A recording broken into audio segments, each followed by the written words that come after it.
네, 반갑습니다. 김진구입니다. 저는 광주에서 88년도에 망월동 묘지 참배하느라고 처음 왔었습니다. 광주에 온 게. 당시 저는 이제 노래패에 있어서 그때는 그 총학생회에서 버스를 빌려가지고 5.18 묘역 참배하는 게 이제 5.18의 중요한 행사였는데요. 저는 이제 노래패니까 우리가 그 학생들이 묵념할 때 뒤에서 추모가 부르는 거를 하느라고 기타리스트여서 뒤에서 이제 기타 치고 있었던 기억이 있습니다. 5.18은 저에게 세상을 새로 눈뜨게 한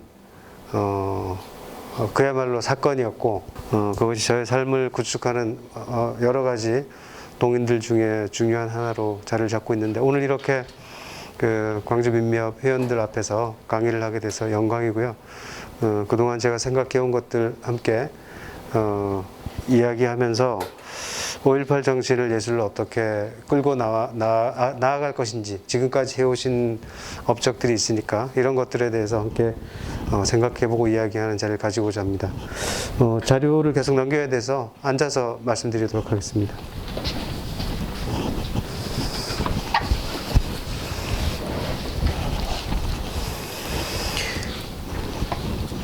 재작년에 경기문화재단에서 그 평화예술대장정이라고 하는 그 기획을 했습니다.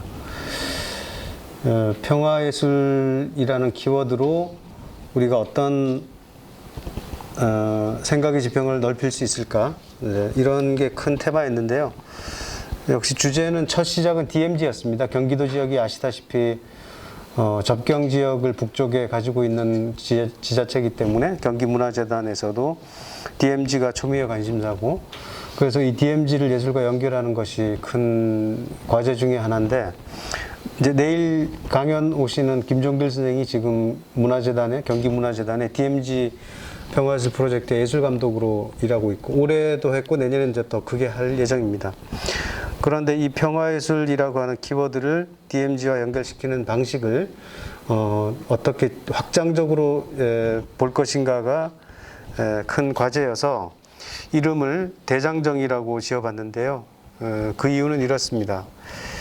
DMZ라는 공간을 한반도 허리에 있는 물리적 공간으로 보지 말고, 이거 DMZ가 존재할 수밖에 없었던 필연, 동북아시아에 들이운 대결과 분단과 대결, 갈등, 이 구조들을 답사 프로그램을 통해서 한번 찾아보자, 이런 것이 과제였죠. 그래서 저 남쪽 베트남부터 중국 만주 쪽까지 이렇게 동아시아의 여러 도시들을 찾아보는 것이었고, 19년 여름 가을 걸쳐서 일을 진행을 했습니다.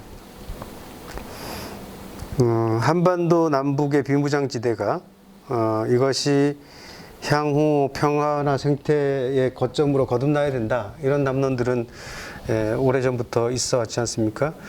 그런데 이 평화예술이라고 하는 것을, 이 평화의제를 예술과 결합시키는 것으로, 고유명사로 평화예술이라고 하려면 실제로 이제 평화의 실체를 개념적으로 그리고 역사적으로 또 장소 기반으로 이렇게 찾아봐야 될 텐데, 그것이 평화예술대장정의 이제 큰 숙제였던 것이죠. 그것을 한반도만이 아니라 동아시아 지역으로 넓히고 또 국제적 연대로 확장하는 것이 과제인 것이죠. 가장 큰 과제는 이제 투어를 통해서 사람들을 만나는 것이었습니다.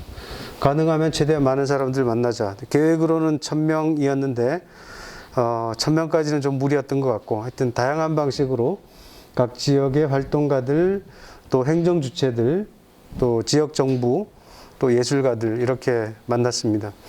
그렇게 해서 평화예술 네트워크를 구축한다. 실제로 이제 이 행사 끝나고 나서 평화예술 컨퍼런스를 했는데, 그때 국제적으로 많은 사람들이 참가를 해서 같이 평화예술 이야기를 했고요. 평화예술 대회를 끝으로 이 큰 프로젝트를 마무리를 했습니다. 가장 첫 번째 간 곳은 청주인데요. 총 35개 도시입니다. 한반도를 포함해서 동아시아 35개 도시. 근데 청주를 가게 된 것은 날짜가 8월 18일로 나오죠.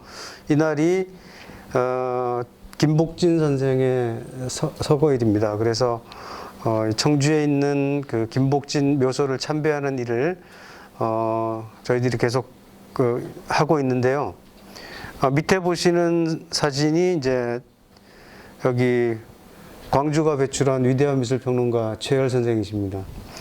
최열 선생이 김복진 그 전집도 내고 이러면서 김복진 관련된 선양 사업을 오랫동안 해왔고요. 지금은 저도 같이 김복진 상 운영위원회를 꾸리고 있는데 해마다 서거일에 갑니다.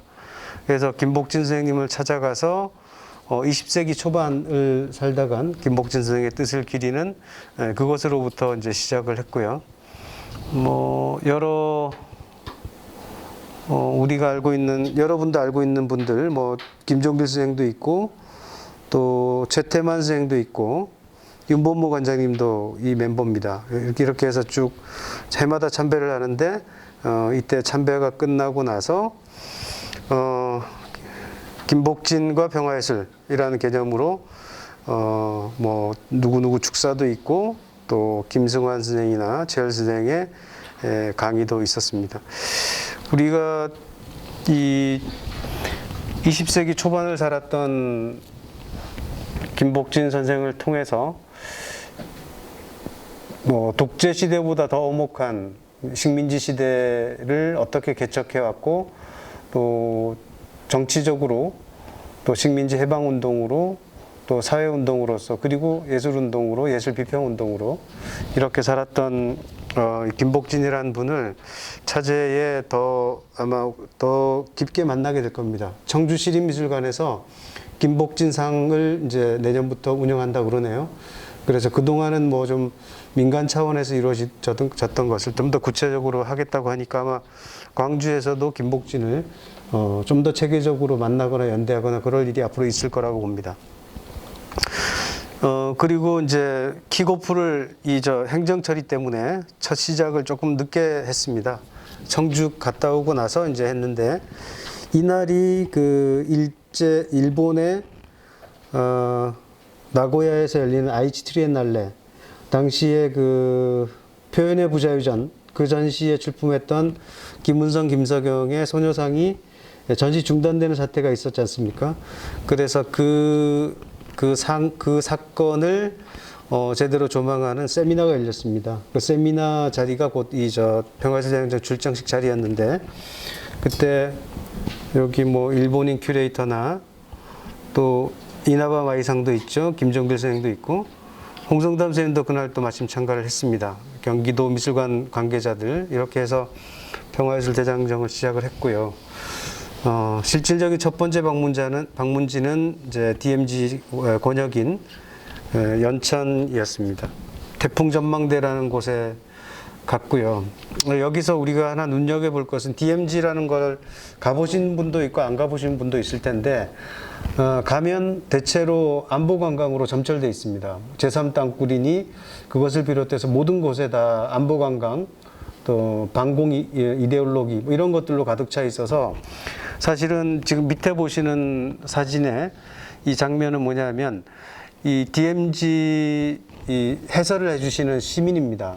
그 지역 주민인데 이분이 우리를 저 조각 밑으로 데려가더니 이런 말씀을 하시는 거예요. 여기 미술 쪽 전문가들이 오신다고 들었는데 제발 이런 유치한 조형물 좀 바꿔주세요라고 저희한테 부탁을 하더라고요.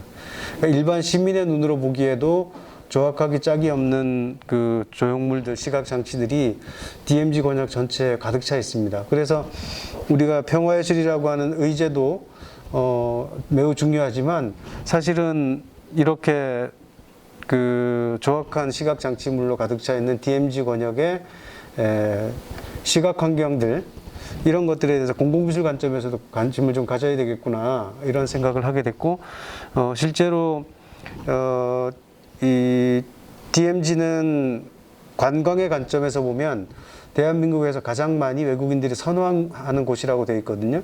그런데 막상 가보면 이렇게 조악한 시각물들 그리고 반공 이데올로기들, 안보 관광이라는 틀로 이렇게 돼 있습니다. 사실은 이런 DMZ는 어떤 정치적 이데올로기가 아닌 역사를 성찰하는 장으로 뒤바뀌어야 되는 게 맞는데, 그거를 영어권에서는 다크 투어라고 부르더라고요.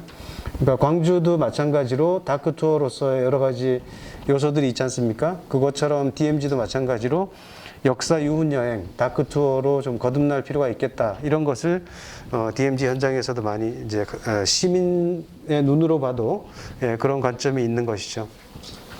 지금 보시는 곳은 이제 DMZ 그 권역 안에 있는 갤러리가 있습니다. 이게 꽤 규모 있는 그런 갤러리에서 전시 활동도 열리고 있고요.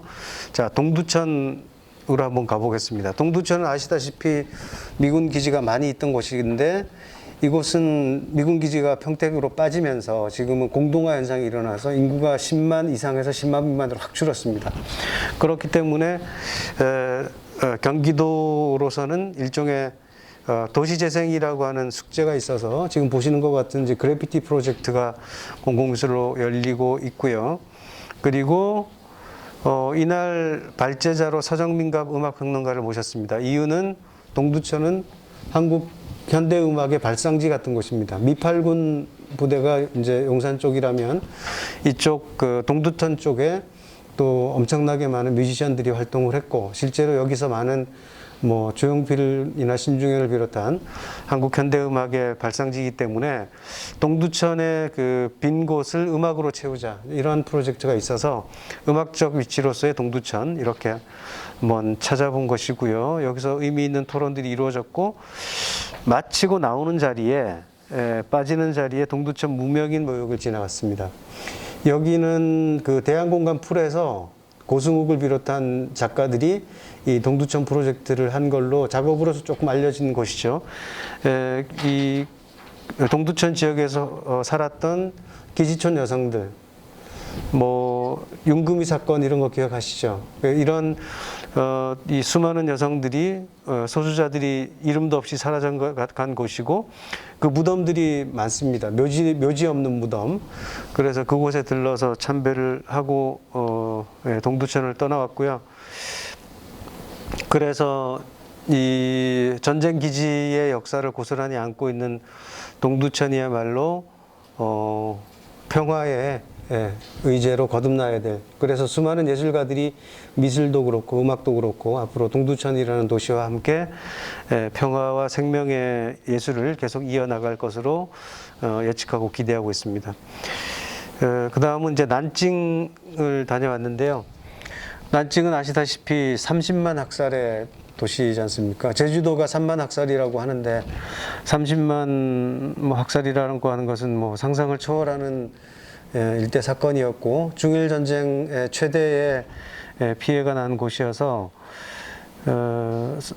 이 중국은 아시다시피 이제 국가주의가 완벽하게 관철되는 나라라서 이 난징 대학살 기념관에 가보신 분은 느끼셨겠지만 그 규모나 아카이브의 정도, 그리고 그 앞에 있는 예술 작품의 이런 규모들 보면 대단합니다. 그러니까 우에이샨이라는 조각가인데 지금 이제 베이징에 있는 중국미술관 관장이기도 하죠. 이 작가의 작품이 한 11m 되는데 어머니를, 죽은 아이를 안고 있는 어머니의 모습입니다. 이게 작품 하나가 뒤에 있는 건물보다도 훨씬 더 압도적이고 충격적인 이런 이미지를 주는 작품이 있고요. 그래서 중국 사람들이 공공조각이라는 걸, 공공미술이라는 걸 활용을 사회주의 국가들이 많이 그렇듯이 아주 잘 하고 있구나, 이런 생각이 들었고, 사실은 이 작품은 제주도 알뜨르 비행장으로 기증되기로 했다가 그때 당시에 제가 제주도에 있을 때 한중일 정상회담을 앞두고 중국 정부가 원래 정상회담을 앞두고 상대 국가를 자극하는 일은 안 하는 게 외교 관례라 그러네요. 그래서 결국은 이제 못 오고 말았는데 언젠가는 아마 한국하고, 왜냐하면 그 제주도 알뜨르 비행장이 바로 난징 대학살의 이 비행기가 떠가 출격해가지고 학살할 때 기착지가 제주도 알뜨르 비행장이에요. 그래서 지금도 제주도에 평화운동하는 분들과 예술가들이 이 난징 대학살 기념일에 알뜨르 비행장에서 제사를 지냅니다. 그 정도로 이제 평화의제가 연결되는 곳이죠. 난징, 그 다음에 제주도 알뜨르 비행장 이렇게. 자, 그래서 이 기념비적인 작품에 한번 관심을 가지실 필요가 있겠다 싶고, 나중에 난징 쪽에 가실 일이 있으면 여기 꼭 들러보시면 좋을 것 같습니다. 다른 자료 하나만 더 설명드릴게요. 저기 지금 보시는 그 오른쪽에 보시는 슬라이드는 난징에 있는 위안소 기념관입니다. 저기가 이제 성노예들이, 그래서 저런 건물들이 아주 많이 남아 있습니다. 지금까지도 기념관으로 쓰이고 있고, 그래서 이 문제가 중국 사람들 학살의 문제나 또는 이제 위안소 문제 이런 것들이 여전히 남아 있고, 그래서 중국 사람들은 역사 인식이 아주 체계화되어 있고 뚜렷하게 남아 있는 것이죠. 제국주의 침탈에 대해서. 그런 것이 이제 사회주의 국가 중국의 또 다른 장점 같은 것일 것이다. 이렇게 봤습니다.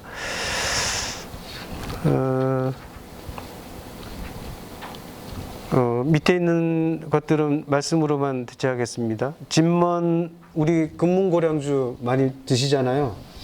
그 금문고량주 만드는 섬이 바로 금문도입니다. 진먼, 저 사람들 발음으로는 진먼이라고 하는데, 우리나라 DMZ처럼 중국하고 대륙하고 맞붙어 있는 섬이에요. 실제로 그곳에서 전투도 많이 벌어졌고, DMZ와 똑같은 군사시설들이 있습니다. 다만 지금처럼, DMZ처럼 대립과 갈등은 지금은 없죠. 이제 더 이상 뭐 전쟁 대결을 할 필요는 없으니까. 그런 곳이 진먼이라는 곳이고, 그 다음에 타이베이에는 228이라는 사건이 있었는데, 우리나라 4.3처럼 장개석 정부가 타이완에 들어가서 타이완의 기존 그 사람들을 또 수많은 사람들 학살을 했습니다. 그게 228 사건이고, 그것을 기념하는 공원, 기념관 이런 것들이 있습니다. 자, 철원 파주 지역인데요. 잘 알려진 위에 철원 노동당사, 또 철원 평야의 장면들이고요. 철원은 뭐 대표적인 이제 접경 지역 중에 하나죠. 이 사진은 유서 깊은 사진인데요. 제가 1990년도에 강원도 철원의 3, 4단에 23년대 근무할 때, 제가 미술 이론과를 나왔는데, 절더러 갑자기 너 미대 다녔지? 그래가지고 네, 미대 다녔습니다. 그랬더니 그림 그려. 마침 제가 이론만 하지 않고 고등학교 때 화실을 다녔습니다. 안창홍 선생님 아시죠? 제가 고등학교 때 안창홍 화실 출신이거든요. 원래 수채화 했었는데, 그나마 다행히 제가 고등학교 때 그려본 가닥이 있어서 저렇게 벽화를 그렸습니다. 뭐랄까요, 아직도 이제 남아있는 흔적이 있고, GOP에 저렇게 그린 것도 아직 남아있어서, 계웅산 GOP라고 있는데요. 오성산 바로 밑에, 그냥 한 장 찍어봤습니다. 자, 이 밑에는 이제 김선경이라는 작가 작업실인데요. 이 철원 접경지대에서 지금까지도 수십 년 동안 그 지역을 지키면서 계속 화가로서 활동하고 있는 분입니다. 김선경 화가. 나중에 이쪽으로 그 답사를 가시거나 그럴 분은 김선경 화가를 꼭 만나보시면 좋겠습니다.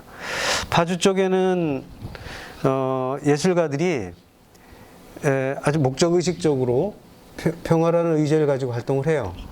요 분이 누구냐 하면 이세연이라는 화가인데, 왜 빨간 산수 그리는 분 있잖아요. 군대 시절에 이 적외선 망원경으로 DMZ 지역을 이렇게 보던 그 모티프를 가지고 분단의 풍경을 그리는 화가죠. 이세연. 김노함이라고 그 대한공간, 파주에 있으면서 대한공간 활동하면서 평화예술을 구체적으로 하려고 프로젝트를 많이 가지고 있는 분입니다.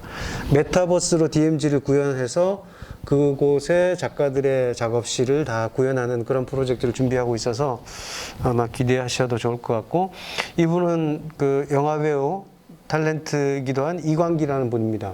이분도 파주에 있으면서 출판단지 쪽에 대안 공간을 갤러리를 만들어서 운영을 하고 있고 실제로 이런 분들이 그 평화예술이라고 하는 의제를 상당히 구체적으로 끌고 나가려는 노력을 하고 있습니다. 파주라는 곳에서.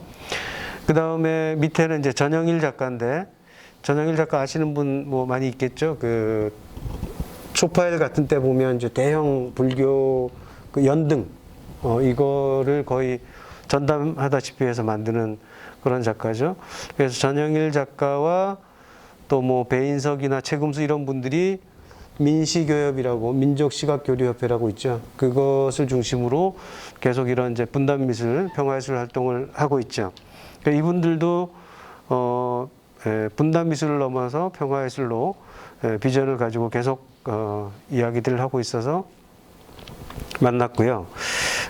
여기 특이한 이름 두 분만 더 소개를 할게요. 안상수 선생님 뭐 말할 것도 없이 이런 의지에 공감하고 있는 디자이너이자 아티스트이고 천재용 이 작가의 아버지가 누구냐면 천호균 쌈지 사장님이었던 분이죠. 쌈지 브랜드의 이 천호균 선생님이 지금은 이제 사장님에서 작가로 바뀌었는데 시민활동가이고 그 녹색당 운동도 열심히 하시고요. 최근에는 그 대마 심기 운동을 또 했더라고요. 그 천호균 선생님의 의제는 이제 농사로 평화짓자 이겁니다. 농사예술, 평화예술. 그래서 농사라고 하는 것을 매개로 공동체 예술을 일구고 그다음에 파주 접경 지역에서 여러 가지 활동을 통해서 생명과 생태와 평화 이야기를 하는 분인데 대마를 DMZ 안에다가 심어가지고 그 대마에 서린 금기의 이미지 이런 것들을 불식시키는 작업 그리고 대마가 얼마나 실용적인 식물인지에 대한 이야기 그리고 더 놀라운 것은 이제 북한이 가지고 있는 대마 프로젝트가 있다고 그러네요. 이 대마는 산업적으로 엄청나게 유용하다고 합니다. 짧은 시간 안에 엄청난 생장력을 갖고 있어서 잘 자란대요. 그리고 산업적으로 쓰임새가 그렇게 많다 그럽니다. 그리고 생태적으로는 그 탄소를 잡아먹고 산소를 생성시키는 생태 순환 능력이 어마어마해서 다른 여타의 노력들보다 대마 심기를 하면 생태적으로 선순환 구조를 만들 수 있다. 이것이 이제 북한이 가지고 있는 엄청난 프로젝트라고 하는데 많은 나라들이 대마를 금기 시도하지만 사실은 그 중독성이라고 하는 것은 담배보다 약하다라는 거잖아요. 그래서 대마에 대한 금기를 풀어내는 뭐 이런 이미지까지 포함해서 엄청난 운동을 하시는 분입니다. 홍순관이라는 분도 나중에 기회 닿으시면 한번 만나보세요. 홍순명이라는 작가 있죠. 그분 친동생이에요. 그리고 조서를 전공한 분인데 붓글씨를 그렇게 잘 쓰고요. 그 다음에 작곡가 가수입니다.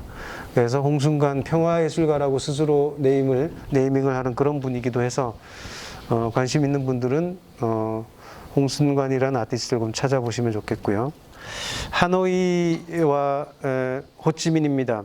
하노이는 베트남 북부에 있는 도시고요. 호치민은 옛날에 사이공이라고 불렀던 도시, 지금 호치민시로 돼 있는데 이 도시에서 쩐렁과 딘큐레라고 하는 두 작가를 만났습니다. 뭐 아시다시피 그 베트남은 이제 공산주의 사회주의 국가라서 집회 결사의 자유가 없습니다. 그래서 뭐 13명 이상 모이면 미리 집필 신고를 해야 된다고 그래서 그냥 작가 작업실에서 이렇게 만났고요. 전쟁 박물관이 주로 평화의 주요 키워드들입니다. 베트남에서의 전쟁은 평화를 상징하는 것이 아니라 승리를 상징하는 것입니다. 그래서 자국의 승리에 초점을 맞춰가지고 전쟁을 바라보다 보니까 어떤 뭐 평화, 또 인권, 생명, 상처 이런 것들은 거의 없습니다. 그러니까 오직 미국을 상대로 승리해낸 국가주의, 영웅성, 영웅주의 뭐 이런 것들이 가득 차 있어서 사실 이제 평화라고 하는 이야기를 베트남에서 꺼내는 것 자체가 역으로 어떤 의미일까 뭐 이런 그 생각이 들 정도로 그랬고요. 사실 우리가 중국을 찾아가서 중국에서 평화 이야기를 하는 것도 마찬가지로 중국의 패권주의 입장과 그들이 가지고 있는 평화의 관점이라고 하는 것을 참 연결시키기가 어렵죠. 마찬가지로 우리가 미국을 찾아가서 미국 사람들이 생각하는 평화라는 것을 이야기할 때 그들도 마찬가지죠. 중국과 미국이라고 하는 제국은 팍스 아메리카나 또는 중국의 패권주의 이런 것들에 점철되어 있기 때문에 그런 이유로 우리가 중국과 미국이라고 하는 이제 제국과 함께 연대해서 평화 이야기를 하기보다는 지금 이제 분위기 조금 더 제가 말씀드리면 감을 잡으시겠지만 제주도나 오키나와 타이완 또 홍콩 이런 지역들과 아니면 여기 계신 많은 작가들이 함께 하신 미얀마 최근에 올해 또 미얀마 연대 활동도 하셨지 않습니까? 이제 그런 그 약한 고리들 평화가 아니라 분쟁과 갈등이 존재하는 그런 곳에서 평화예술을 이야기할 수밖에 없는 상황인 것 같습니다. 그래도 베트남이라는 곳은 전쟁의 상처를 가지고 있고 국가 전체가 전쟁의 상처보다는 전쟁 영웅을 승리의 서사를 이야기하는 곳이지만 특히 저 딘큐레 같은 작가는 그런 이야기를 해요. 전쟁이 남긴 상처에 대해서 어떻게 할 거냐. 예술은 영웅적 서사가 아니라 상처를 이야기할 수 있어야 된다. 이런 입장을 가지고 있고 딘큐레 자신이 보트피플 출신이에요. 이제 68년생인데 그 전쟁을 겪고 어린 나이에 보트피플이 됐다가 지금 돌아와서 예술가로 활동하고 있는 사람입니다. 국가 자체가 이미 그 완벽하게 국가 통치, 그 국가주의로 장악된 나라이기 때문에 예술가들의 활동이 쉽지 않은 곳이고 그래서 이들에게 최선의 어젠다는 뭐 인권이나 평화 이런 것보다는 예술가들의 표현의 자유 이런 겁니다. 그래서 대한공간 활동에 아주 무게를 두고 있고 예술의 표현의 자유를 최우선의 과제로 삼고 있다. 이제 이런 지금 발제자들의 의제를 통해서도 볼 수 있습니다. 실상사에 도법스님이 계시죠? 이 앞에 도법스님. 이 도법스님은 뭐 생명평화 운동을 수십 년 동안 계속 해오신 분이어서 실제로 지리산과 뭐 전쟁 또 생명평화 이런 이야기를 많이 하시는 분이어서 지리산 프로젝트를 통해서도 많은 평화예술, 생명평화 이야기가 있었고 또 많은 예술가들이 실상사를 거점으로 활동을 하고 있죠. 그래서 그런 이야기를 나눴고요. 부산에서는 광주 5.18 직전에 부마항쟁이 있었죠. 그래서 그 부마항쟁과 관련된 그동안 참 체계적으로 부마항쟁을 조망하는 활동들이 좀 적었습니다. 근데 19년이 마침 이제 국가 기념일로도 되고 그래서 이런 그 아카이브가 있었고 또 하나는 강제동원 역사관이 부산에 있습니다. 국립기관인데요. 우리가 이제 성노예 문제에 주목을 하다 보니까 성노예보다 더 큰 틀이 뭐냐면 강제동원이잖아요. 성노예도 일종의 강제동원이고 또 남자들도 끌려가서 강제동원 당해서 여러 가지 억압을 겪었기 때문에 큰 틀에서는 일제기 강제동원의 한 갈래로 성노예 문제를 바라볼 필요가 있다. 이건 다시 실상사 장면인데 여기 보시는 문양이 안상 선생이 만든 생명평화 문양이죠. 그래서 물고기, 새, 네발짐승, 인간, 풀나무, 해와 달, 우주에 존재하는 모든 것은 다 연결되어 있다는 생명평화 문의를 이제 안상 선생이 만든 것이고, 요거는 박영균 작가가 형상회화로 풀어낸 겁니다. 이렇게. 그래서 벽화로 남원 지역에 붙어 있는 이미지고요. 제주도는 뭐 알뜨르 비행장. 예. 이 작품은 원래 그 경기도 평택 대추리에 있던 곳이죠. 대추리에 있으면서 평화예술을 지키는 수호신으로 이렇게 있던 조각인데 지금 제주도 알뜨르 비행장에서 평화를 수호하는 조각으로 상징으로 자리 잡고 있습니다. 강정마을은 마찬가지로 돌이켜보면 2003년부터 대추리, 2007년부터 강정 이렇게 평화예술 운동이 이어진 것 같습니다. 나중에 2010년 되면 이제 용산이죠. 요 대목은 내일 저의 직후 강의 그 전미영 선생이 현장미술을 통해서 자세하게 이야기를 해주시겠지만 사실 1980년대 민중미술 운동의 두 갈래로 우리가 전시장 미술과 현장 미술을 꼽지 않습니까? 전시장 미술은 주로는 현발이나 임술련처럼 전시장에서의 작품 활동을 통해서 뭐랄까요? 전시장에서의 정서적 공감을 통한 생각의 전환, 그리고 그런 감성과 이성의 소통을 통해서 예술이 우리 사회의 감성과 의식을 시킬 수 있다. 이렇게 가는 논법이 전시장 미술이라면, 현장 미술은 광자엽이나 두롱처럼 현장에서 직접 투쟁의 현장, 삶의 현장, 생활 현장에서 뭔가 예술을 통해서 싸우거나 연대하거나 이런 활동을 이제 현장 미술이라고 했었지 않습니까? 그것은 이제 광자엽, 두렁, 또 현발이나 임술련과 같은 대별되는 두 그룹의 성격으로 존재했을 뿐만 아니고 80년대 후반이 되면 이제 민미협이 뭔가 전시장 중심의 활동으로 간다면, 민미련은 보다 더 구체적인 현장 활동으로 가자라고 해서 민미련 조직운동으로 갔고, 결국은 90년대 초반에 일대 검거 사건으로 조직이 와해되면서 90년대 중후반이 되면 현장 미술이라는 것이 거의 표면 위로 드러나는 경우들이 거의 없었던 것 같습니다. 그러다가 이 대추리와 강정을 통해서 현장 미술이 부활하죠. 21세기 버전의 현장 미술이 생기는 건데, 묘하게도 그 현장 미술을 불러일으킨 당사자는 미술인들이 아니라 정태춘이라는 가수였죠.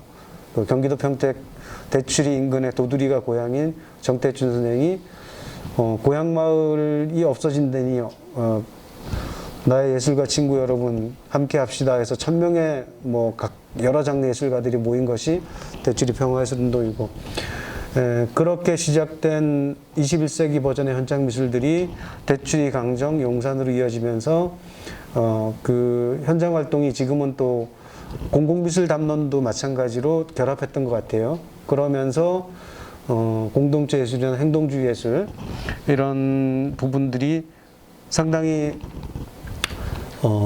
제도 바깥의 영역에서 우리 미술계의 중요한 축으로 자리를 잡고 있다라고 보고 있습니다. 그랬던 그 강정이 지금까지도 활동가들이 머물고 있습니다. 상당히 이례적인 일이긴 한데, 한국 사회 전체 운동 지형에서도 강정만큼 지속적으로 운동의 거점으로 자리 잡고 있는 것도 드물긴 하죠. 그래서 여기 강정에 들러서 왔고요. 자, 그 다음에 여순 지역, 여순 항쟁에 대해서 올해 이제 법이 통과되기 전까지 오랜 세월 동안, 지금 사진의 가운데 보는 주철이 박사님이 노력을 많이 하셨죠. 이 지역에 여러 활동가들이 있었고, 이분이 이제 역사 현장에서 지금 당시에 아주 인상적이었던 말은, 역사라는 것은 책으로 보는 게 아니라 장소에서 공간을 통해서 그 시간을 재구성하는 체험, 간접 체험이라도 그 체험이 역사를 재구성하는데 엄청나게 큰 힘이 된다, 이런 말씀을 해주시면서 우리를 답사를 이끌었습니다. 여기가 이제 13년대 주둔지고, 거기 군부대 일대를 쭉 돌면서 각자들 이제 사건의 재구성을 할 수 있었고, 그리고 여순 평화예술제 손가락총이라고 하는 전시가 있었죠. 순천대박물관에서 전시 현장도 보고, 또 퍼포먼스도 열리고, 또 토론도 있었습니다.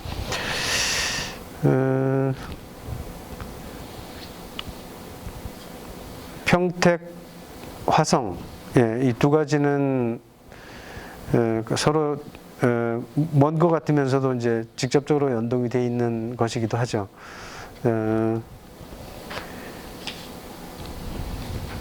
매항리의 포탄들, 주민들이 전만규 위원장을 중심으로 주민들이 이 포탄들을 모아가지고 이렇게 마을에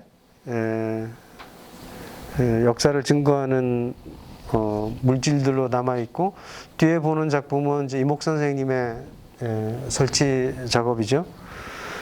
이 매양리가 뭐 커다란 뮤지엄도 새로 들어선다고 하고요. 마을 자체에서도 이제 전쟁 연습이 사라진 그 마을에 어떻게 평화를 심을 것인가에 대한 많은 고민들을 가지고 있죠. 다음은 선양하고 하얼빈 만주 지역입니다. 731 부대를 우리가 말로만 많이 들었고, 유럽의 홀로코스트는 알아도 실제로 만주에서 있었던 731 부대에서 어떤 사건, 어떤 일이 벌어졌는지에 대해서는 정보가 참 드뭅니다. 근데 실제로 이 기념관을 방문해 보니 그 규모나 수법이나 이런 것이 엄청나서 사실 좀 놀랐습니다. 이 정도까지였을까, 이 정도까지였던가, 뭐 이런 생각이 있었고요. 오른쪽에 보이는 그림들은 이제 하얼빈역에 있는 안중근 기념관입니다. 생각보다 규모나 또 그 퀄리티 면에서 그냥 저냥 기념관 정도가 아니고, 중국 사람들이 상당히 그 안중근에 대한 존중의 마음이 크구나, 이런 생각을 가질 정도로 그런 장소였습니다. 다음은 동학 투어입니다. 정읍, 전주, 김포. 지금 보시는 것은 사발통문, 동학 농민혁명운동의 발상지죠. 거기에 있는 이제 기념비고, 그 인근에 홍보관이 있던데, 이 작품이 우리가 알만한 작가 작품인데 혹시 아시는 분 있어요? 그 투어를 이끌어 주신 분도 저 소설가 이광재, 나라 없는 나라라는 소설을 쓰신 이광재 선생님인데, 이게 누구 건지 모르시더라고요. 그래서 현장에서 좀 알아봐 주세요 그랬더니 전화 몇 통화 돌려서 알아봐냈는데, 알고 봤더니 김운성 선생이 한 30살 무렵에 한 거였더라고요. 그 소녀상 김석영, 김운성 그 부부 작가 남편인 김운성 선생이 청년 작가 시절에 이런 작업을 해놓은 거예요. 상당히 밀도도 있고 규모도 있고 그런 작품이었습니다. 동학은 그 요즘 보니까 도울 김영옥 선생의 그 유튜브 강의나 또 동경대전 책도 그렇고 상당히 반향을 일으키던데,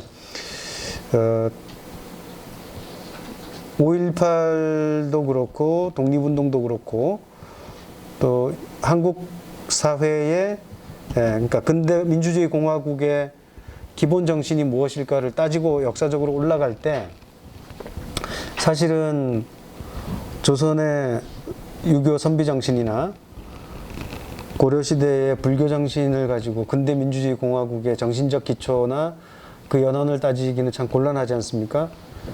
그래도 동학 역사적 사건으로 보면 동학이라고 하는 물줄기로부터 근대 공화주의 국가의 기본 정신, 그 토대 같은 것을, 뿌리 같은 것을 찾아볼 수 있겠다, 이런 움직임들이 80년대에도 있었고, 요즘 도울 같은 분의 맹렬한 학문 투쟁으로 상당 부분 대중적으로도 공감대가 일어나고 있는 것 같은데, 민중미술신에서도 1994년에 동학 100주년 기념 전시가 크게 있었죠.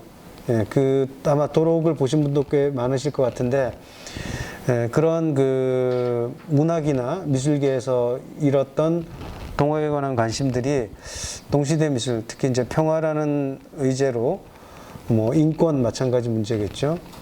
민주주의도 마찬가지고, 그런 대한민국의 근대공화주의 국가로서의 정신적 뿌리를 생각할 때 동학을 다시 좀 볼 필요가 있겠다. 이 점에 대해서 사실 민중미술 운동이나 진보적 사회운동과 결합한 미술운동, 이런 관점들이 역사적 관점, 역사적 가치를 가지고 거슬러 올라갈 때 빼지 말고 보아야 될 문제가 동학의제일 것이다. 이런 데 대해서 공감하는 사람들이, 지식인 예술가들이 많이 있는 것 같습니다. 그래서 저는 광주의 예술가들이 동학을 가지고, 근데 물론 개별적으로 창작을 하신 분이 많이 있죠. 뭐 선별세대 작가들도 그렇고 지금 요즘 작가들 중에서 있는데 이것을 조금 더 체계적으로 한번 동학을 들여다보면 어떨까라는 생각도 있습니다. 뭐 굳이 광주 작가뿐만 아니고 뭐 민주주의와 인권, 평화, 생태 이런 고민을 하는 예술과 학문 영역에서 동학을 좀 깊이 들여다볼 필요가 있겠다. 이제 이런 말씀을 드리는 거고요. 오키나와는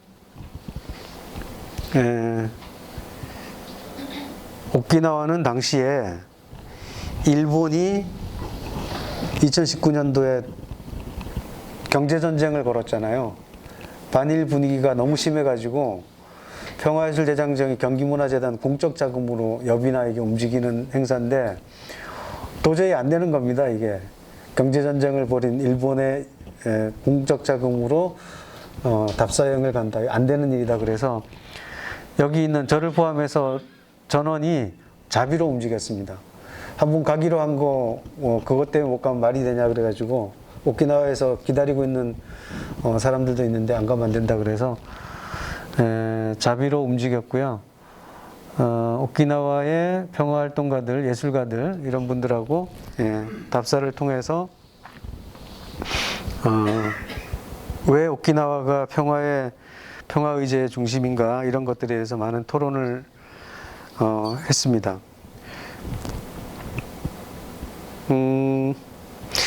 역사적으로 거슬러 올라가면 그 청나라에다가 조공을 바치던 류큐 왕국이 조선반도와 조선국과 똑같이 청나라에 조공바치던 나라였는데 그 나라가 없어지는 과정도 똑같아요.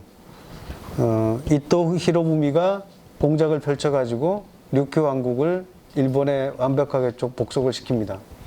그 모델을 똑같이 적용해가지고 조선반도에도 류큐처럼 이렇게 공작을 펼쳐서 결국은 이제 식민지로 만들어 버렸죠. 뭐 대만도 어정쩡하게 존재하던 땅을 청일전쟁 이후에 이제 일본 제국 산하로 편입을 시켜서 대만, 오키나와 조선반도, 만주까지 이렇게 동북아시아에서 제국주의를 펼쳤던 어떻게 보면 시발점이 오키나와 같은 곳인데 그 이후에 지금까지도 내부식 민주로서 그러니까 일본에 존재하는 그 미군 기지의 대부분 미국으로부터 전쟁에서 패전해서 기지를 무상 공유해야만 하는 일본국의 미군 기지 대부분이 오키나와에 있고 그래서 지금도 이제 전쟁 기지로 자리 잡고 있고 미군 기지 확장 문제 때문에 몸살을 앓고 있는 곳이기도 하고 그렇기 때문에 일본의 진보적 의제들 특히 평화운동의 거점으로 오키나와가 거의 진보운동의 거점으로 이렇게 돼 있죠. 그래서 이 오키나와의 예술가들, 운동가들과 함께 연대하는 것이 동북아시아에서 평화예술을 펼쳐내는데 아주 중요한 매개구리다 이런 말씀을 드립니다. 서울, 대구, 대전, 대구에 전태일 생가가 있습니다. 이 생가를 복원하는 운동을 하는 분들이 있어서 대구에서 그분들을 만났고요. 대구 항쟁이라고 들어보셨습니까? 이제 대구가 참 특이한 곳인데 광주 5.18도 획득하지 못한 항쟁이라는 말을 대구는 획득했습니다. 공공의 이름으로. 그러니까 지금 광주 항쟁이라고 못 부르고 광주 민주화 운동이라고 부르게 돼 있잖아요. 제주 4.3 항쟁은 4.3 항쟁이라고 못 부르고 그냥 제주 4.3이라고만 돼 있습니다. 지금. 그런데 대구는 원래 대구 폭동이었죠. 노동운동. 대구 폭동이었던 것을 어떻게 하다가 그냥 10월 항쟁으로 만들어 버려서 그냥 대구의 대구시도 그렇고 대구의 공공이 모두 함께 10월 항쟁 이렇게 씁니다. 항쟁이라는 이름을. 정말 독특한 곳이다. 어쩌면 압도적인 그 보수 정치 분위기 속에서 그 정도 하나쯤은 이름 쓰는 거야 뭐 이러면서 아무렇지 않게 그냥 넘어간 게 아닌가 싶을 정도로 10월 항쟁이라는 게 있어서 그쪽 관련된 사람들과 같이 좀 만나고 왔습니다. 전태일 다리가 있지요. 전태일 다리. 그 다음에 대전에서는 과학자들 또 과학예술 하시는 분들하고 만나서 과학과 평화 이야기를 나눌 수 있었고요. 인천 메가더 장군의 동상입니다. 메가더를 영웅으로 모시고 있는 인천은 인천시 차원에서 평화도시 이야기를 무지하게 세게 합니다. 왜냐하면 접경이기 때문에. 그래서 연평도 해전 터지고 나서 그쪽에 강광 스님이라고 화가가 있습니다. 강광, 또 이종구 이런 분들을 주축으로 해서 서해 평화미술 프로젝트 이런 것들을 했었죠. 그리고 지금도 평화예술이라고 하는 것을 가장 강력하게 쓰고 있는 지역이 인천 지역입니다. 한편은 이제 메가더를 영웅으로 모시고 있는 도시가 인천이기도 하고요. 그래서 시의 시민운동이나 아니면 이제 그 문화재단에서 펼치는 평화예술 의제하고 또 이런 보수적인 분위기가 공존하고 있는 곳이기도 합니다. 마지막 장소는 이제 남영동 대공분실 으로 프로젝트를 끝을 냈습니다. 자, 이렇게 평화예술 대장정이란 행사를 마치면서 우리들이 생각했던 그 한반도 분단의 연원이나 뿌리 이런 것들이 생각보다 훨씬 더 깊게 한반도의 문제가 아니라 동아시아 전체 문제로 그리고 한국전쟁 6.25 전쟁이 아닌 그 이전의 식민지의 역사를 비롯한 그 역사적 연원들이 쌓이고 쌓여서 오늘의 분단이라고 하는 것이 고착화되어 있구나, 분단과 대결이 고착되어 있구나, 이제 이런 생각을 다시 한번 할 수 있었고요. 무엇보다도 중요한 것은 한반도의 문제가 한반도의 문제 하나로 존재하는 것이 아니고 동아시아 전체, 더 크게 보면 이제 세계의 그 권력 구조 전체로 확장되겠지만 사실은 이제 미국이 이 동아시아, 동북아시아에서 펼치고 있는 미국의 라인이라는 것이 있지 않습니까? 그것이 역사적으로는 이제 에치슨 라인이라고 했지 않습니까? 에치슨 라인이 그 미국의 태평양 방어선을 한반도를 포함시키느냐 안 시키느냐. 에치슨 라인에 따르면 한반도에서는 빠지는 걸로, 일본을 선으로 해서 빠지는 걸로 돼 있다는 그 에치슨 라인 때문에 북한에서는 이때다 그러면 한반도는 접수 가능한 곳이구나, 남쪽이. 이렇게 해서 이제 전쟁의 오판으로까지 갔던 비극적인 것인데 여전히 지금까지도 미국의 태평양 전선은 일본과 한반도 허리, 그 다음에 오키나와, 타이완, 그 다음에 베트남은 참 묘한 곳이 됐지만, 그 다음에 필리핀, 이쪽으로 해서 거대하게 펼쳐져 있는 거 아닙니까? 그런 차원에서, 이 한반도의 평화 의제를 뭐 DMZ의 문제나 한 도시의 문제, 이렇게 볼 것이 아니고, 미국의 동아시아 전략 전체를 가지고 보는 것이 필요하겠다. 그런 생각을 다시 굳힐 수 있었습니다. 그래서 한반도의 평화 의제를 가다듬기 위해서는 DMZ 접경 지역의 관점으로만 되는 일도 아니고 대한민국 전체가 한반도 남북 전체를 보고 동아시아 전체를 보고 그것이 역사적으로 그다음에 동시대적으로 어떤 지형 속에 존재하는지를 잘 가늠해 보는 것이 필요하겠다. 이런 생각을 다시 해보게 됐습니다. 자, 그러면 이제 역사적 연원으로 올라가서 이 분단의 문제를 평화의 문제를 대한민국 예술가들이 어떻게 성찰해 왔는가 이런 것들에 대해서 역사적 회고 형식으로 6.25 60주년 때 분단 미술이라고 하는 이제 전시를 꾸며봤습니다.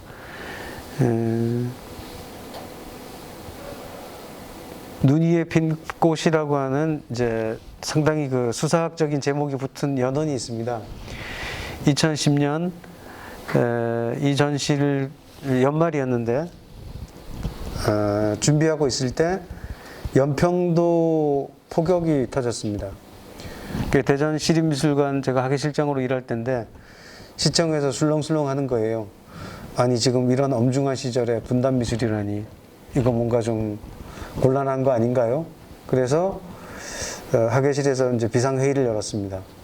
그랬더니 한 큐레이터가 이 이시우 작가의 요 지금 보이는 작품 눈 표면에 반짝하고 육각형 눈 결정체가 보이는 이 이미지에 착안해서 눈 위에 핀 꽃이네요 라는 카피를 냈습니다. 네, 김민기라는 큐레이터인데요. 그래서 야, 그 아이디어 좋다 그래서 분단미술은 좀 뒤로 숨기고 눈 위에 핀 꽃이라고 하는 제목으로 이렇게 좀 순화해서 이 전시를 이제 쭉 끌고 나가서 개막을 했는데요. 무수한 예술가들이 이 분단의 문제를 이렇게 역사적으로 다루고 있었죠. 분단 시대가 만들어낸 인간 실존, 현실의 벽을 넘어서 인간 실존을 투척하는 예술가들의 삶, 그리고 그 작품들이 있었죠. 이응로 선생 같은 경우에 이렇게 전쟁의 장면을 작품으로 남겨놓은 드문 케이스입니다. 물론 그 종군 화가들이 스케치 형태로 남긴 그 에스키스들은 많이 있는데 실제 본격적으로 전쟁의 상처를 다룬 예술이 상대적으로 참 적습니다. 전대미문의 전쟁을 겪고 나서 이렇게까지 전쟁에 대한 기록으로서의 미술, 성찰로서의 미술이 없는 경우도 참 드문데, 그것은 뭐 다름이 아니라 전쟁 끝나고 나서 전쟁에 대해서 이야기하는 것 자체가 매우 위험한 서사고, 그야말로 반공주의 이데올로기로 예술의 표현의 자유가 철저하게 억압당했고, 걸핏하면 죽는 시대였잖아요. 손가락총에 의해서 빨갱이로 몰려서 죽는 판에 전쟁의 고통이나 상처 이런 것들을 그려내기가 거의 불가능했겠죠. 그런 차원에서 이 전쟁을 이렇게 그림으로 그려낸 드문 몇몇 가지가 있는데, 그 중에 하나가 이제 이응로 선생의 이런 작품이죠.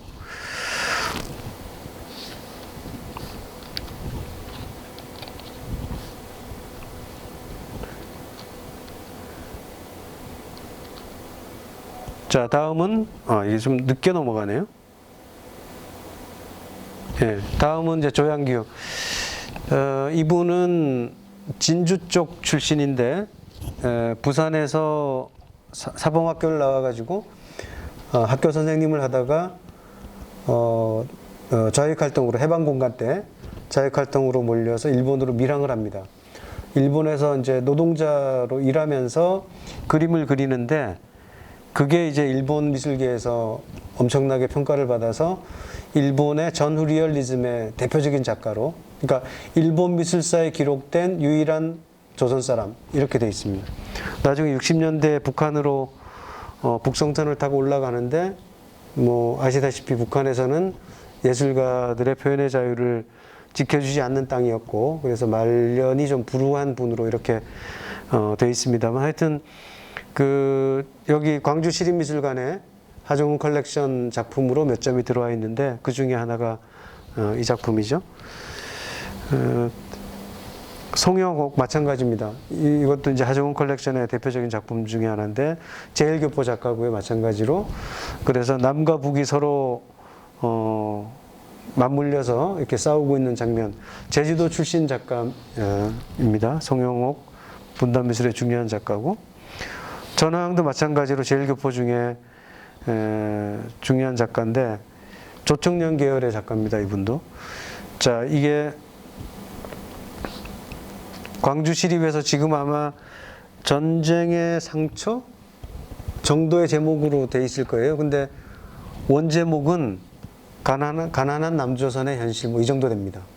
그 원제목은 이제 그 조청년 계열의 전람회 도록에 제목이 남아 있는데, 아마 하정우 선생이 광주시립에 기증하면서 가난한 남조선의 현실과 같은 조청년적 시각으로 제목된 거를 이제 광주시립에 기증하면 좀 안 되니까 그냥 뭐 전쟁의 상처 뭐 이 정도 제목으로 순화해가지고 돼 있습니다. 원제목을 찾아야 될 텐데 아직까지 아마 그냥 그 순화된 제목으로 쓰여 있을 거예요.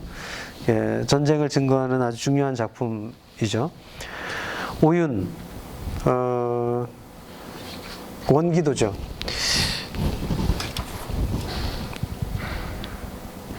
포인터가 되니까. 자, 이 작품은 제가 안기부 조사를 받게 된 중요한 작품입니다. 여기 총불이 보이시죠? 총불이가 이렇게 휘어져 있습니다. 휘어가지고 자신을 겨누게 돼 있어요. 저는 사실은 이 전시를 기획하면서도 이거를 미처 발견하지 못했습니다. 근데 자신을 월남 파병 출신이고 기독교 신자라고 밝힌 70대 할아버지가 전시장에서 난리를 친 거예요. 그러니까 이제 관리하는 사람이 실장님 전시장 와보세요. 그래서 올라갔더니 이 할아버지가 이제 이걸 가지고 신랄하게 크리틱을 하고 있는 겁니다. 이거는 군인이 자기 스스로를 겨누고 있는 거기 때문에 대한민국의 정체성을 부정하는 불온한 그림이다. 그래서 아, 그렇습니까? 저도 미처 못 봤는데 어떻게 그런 걸 다 보시나요? 이러면서 한 두어 시간을 그 전시장에 있는 작품들에 대해서 하나하나 설명하면서 예를 들어서 다른 그림에 김정일이 왜 나와? 여기. 아, 이거는 탈북 작가가 그린 것이므로 이념적으로 큰 문제가 안 되는 그림이겠습니다. 홍성당 그림에 쥐가 왜 나와? 이명박 대통령이잖아. 아, 이건 90년대 그린 그림이니까 이명박 상관없습니다. 이런 식으로 엄청나게 서로 대화를 했는데 끝날 때 뭐 잘 이렇게 이제 해결되고 갔나 싶었는데 보니까 나중에 안기부에 일러준 거예요. 그래서 안기부에서 기관원들이 2명이 왔습니다. 나이가 약간 많은 분은 예전에 홍성담을 조사해 본 적이 있는데 이 정도는 뭐 별것도 아니구만 이러면서 저를 좀 감싸는 분위기였고, 젊은 친구는 계속 고개를 갸우뚱하면서 이거 좀 문제 있는 거 아닌가 이렇게. 근데 어쨌거나 심란하게 안기부, 뭐 제가 조사라고 말해 좀 험악하지만 저를 끌고 가진 않고 그냥 미술관 한쪽에서 긴 시간에 인터뷰를 해서 무마한 적이 있습니다. 그 정도로 2010년까지만 해도 10년 전이죠.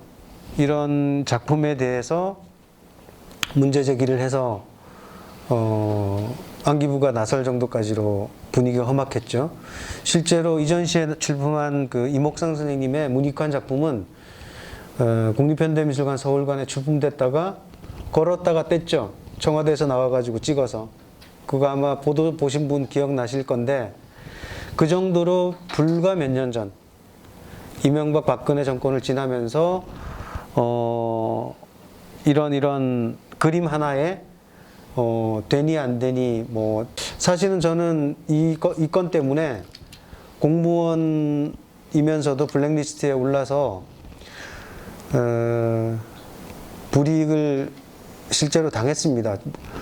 몰랐는데요. 올해 문화예술위원회의 다원예술 분과가 아시는 분 아시겠지만 박근혜 때 없어졌어요. 그게 왜 없어졌는지 몰랐는데 알고 봤더니 이제 블랙리스트 사건으로 없어진 거였고, 프린지 페스티벌이나 또 누구죠? 몇몇 가지 다원예술 쪽에 활동하던 활동가들이 되게 불온하다 이렇게 찍혀가지고 다원예술 분야를 아예 없애버린 겁니다. 근데 작년에 이제 다원예술 분과를 새로 부활하면서 그 이주노동자 예술활동하는 박경주라는 분, 샐러드 그룹 활동하시는 박경주 씨 아시죠? 박경주 씨가 지금 예술위원으로 있으면서 그 다원예술 분과를 부활시키는 일련의 과정을 거쳤고, 그걸 이제 그 분과를 부활시키고 나서 이제 세미나를 열었죠. 세미나를 열어서 왜 다원예술이 없어졌고 등등등에 대해서 세미나 할 때 저도 발제자로 나갔는데, 그 한 발제자가 블랙리스트 명단들을 쭉 보여주는 거예요. 근데 저도 몰랐는데 미술분과에 보니까 제 이름이 나오는 거예요. 김준규라고, 대전시립미술관 학예실장 김준규라고 오타가 났던데, 그러니까 그걸 이렇게 명단으로 저는 확인을 한 적이 없는데 그걸 딱 보는 순간 그 이후에 벌어진 많은 사건들이 막 스쳐 지나가는 겁니다. 야, 심지어 공무원까지도 이렇게 명단 안에 포함시켜 놓고 있었구나, 이 사람들이. 그 정도로 체계적으로 꼼꼼하게 스크리닝을 하는 겁니다. 이런 그림 하나를 놓고도 이것에 이적성이 있냐 없냐를 가지고 보았던 시대가 이명박근혜 정권 시절이었고, 그런 의미에서 한국은 아직도 분단 대결의 나라로 만약에 정권이 넘어가면 똑같은 일이 또 벌어지지 않으리라고 전혀 장담할 수 없는 그런 위험한 사회구나. 평화라는 것이 참 위태위태하게 지켜지는 그런 사회구나라는 생각이 다시 한번 들었습니다. 오윤수 선생님 이 작품은 국립현대미술관 컬렉션인데, 저 왼쪽 부분은 이제 미완인 상태로 남았고, 오른쪽은 이제 이런 그 70대 할아버지가 지적한 대로 군부 독재 정권의 자폐성 이런 것들을 보여주는 명작이죠.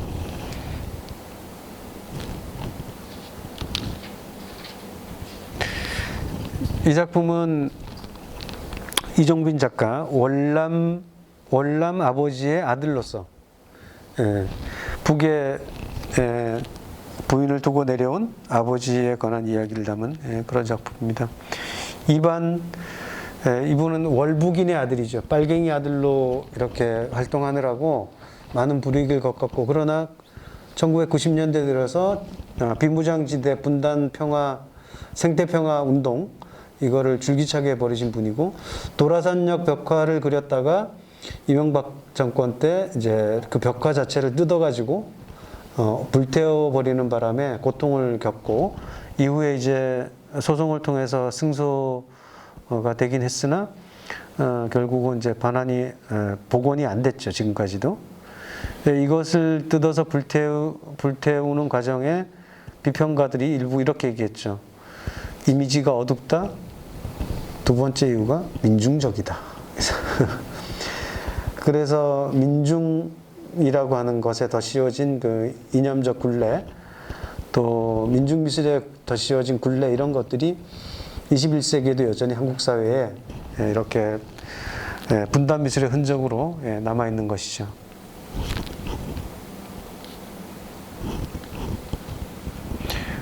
이게 아까 얘기한 홍성담 작가의 그림인데, 밑에 쥐가 있죠.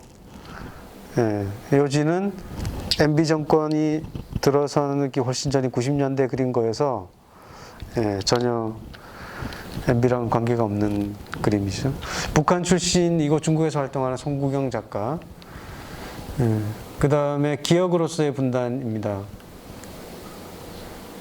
철조망, 지뢰 작업을 주로 많이 하시는 이시우 작가의 작품이고요.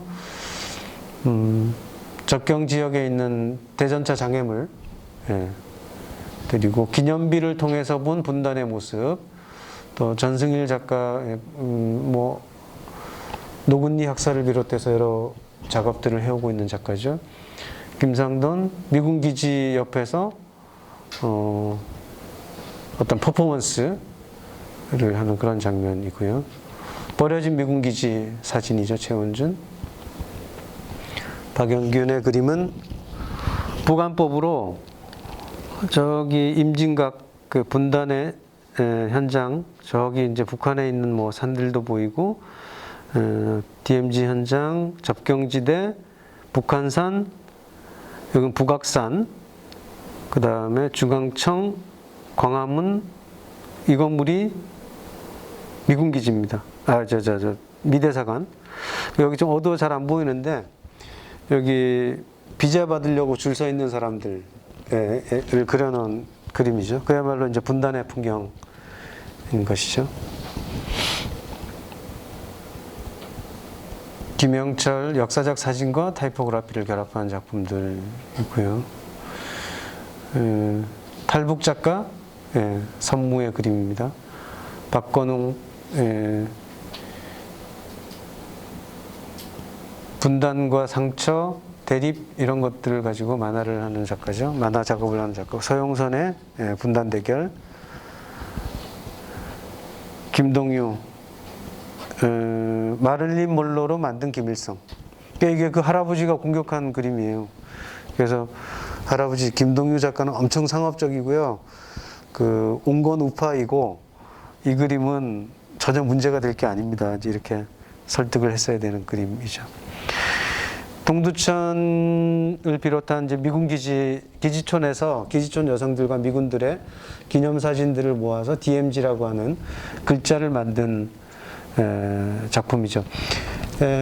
분단미술의 연원을 찾아보니까 90년대에 이반 선생님의 그 비무장지대 평화예술운동, 생태평화운동 이전에 개별 창작이 아닌 집단의 작품 발표, 주제기획전 뭐 이런 걸로 보니까 80년대 현실과 발언의 6.25 전이라고 하는 전시가 가장 6.25 끝나고 나서 최초의 미술 쪽에서는 어떤 프로젝트였더라고요.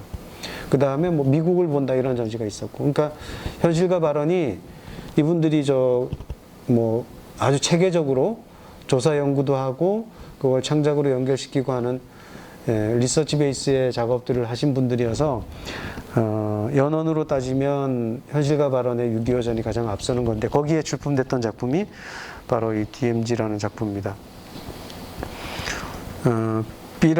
북한으로 선전물 보내는 그 풍선 있죠. 그거 터지는 장면을 포착한 노순택. 노순택은 이외에도 뭐 분단의 풍경을 가지고 작업을 꾸준히 해오고 있죠. 철조망 접경 지역에 살면서 강화도 살면서 그 분단의 철망과 원혼들 이런 그림을 그리시는 박진화 선생님, 또 손장섭 그림도 분단과 관련된 여러 작품들이 있죠.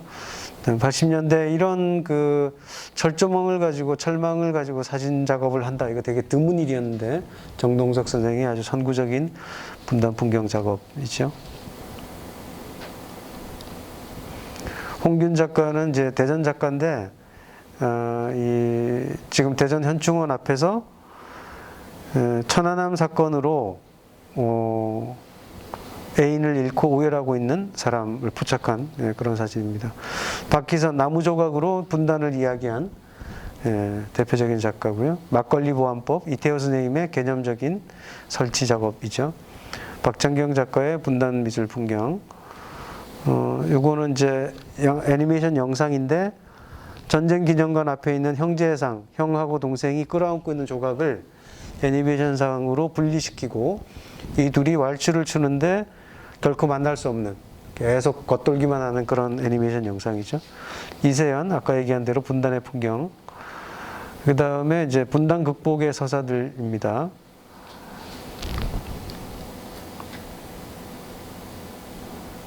설치 작업도 있었고요. 탁구대 프로젝트도 있었고, 정훈현 작가. 또 이렇게 이제 분단의 줄 가지고 그림으로 표현한 작가도 있고, 이건 미들 코리아라는 제목인데요. 양아치 작가가 남과 북의 대결 구도를 중간에 매개하는 어떤 국가가 존재한다면 이라고 하는 가상을 놓고 미들 코리아, 그걸 가지고 여러 가지 오브제 설치 작업을 했던 경우입니다. 분단 극복의 상징 같은 거죠. 이목성 선생님의 문익환 목사. 제가 88학번이니까 이 사건이 89년도잖아요. 저는 제가 속한 서클이 PD 계열이었는데 그래서 1학년 때부터 이제 학습도 주로 그쪽으로 받았죠. 근데 88년도까지는 아직 이제 CA라고 하는 언어, 민중민주 이쪽 그 워딩만 있었지 PD라는 말은 아직 88년도에는 없었던 것 같습니다. 89년도에 문목사 방북 사건이 터지고 나서야 김일성 주의와의 단호한 결별을 선언한다는 문건이 딱 내려오고, 그 문건 이후에 이제 완벽하게 NL과 PD의 대립 전선이 구축됐던 것 같아요.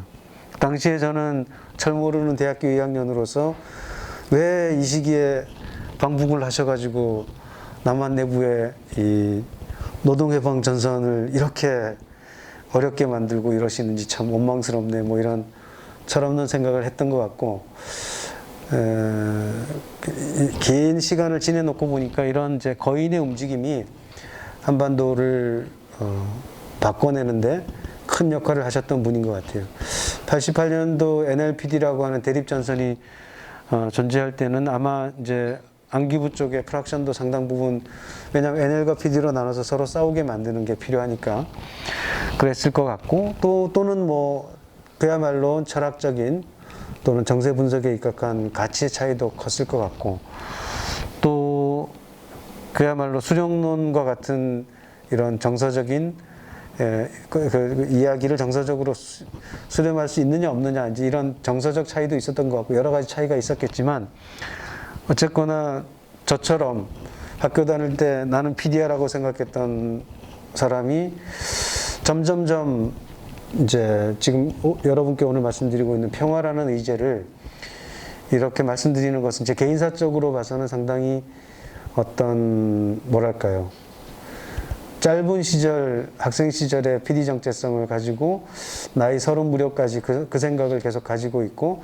지금도 여전히 뭐 철학적으로나 정치사적으로 그런 입장을 포기한 건 아니지만, 평화라는 문제는 NL들의 것이고 민족모술을 이야기하는 것은 NL들의 것이다라고 생각했던 적이 있었던 것 같아요.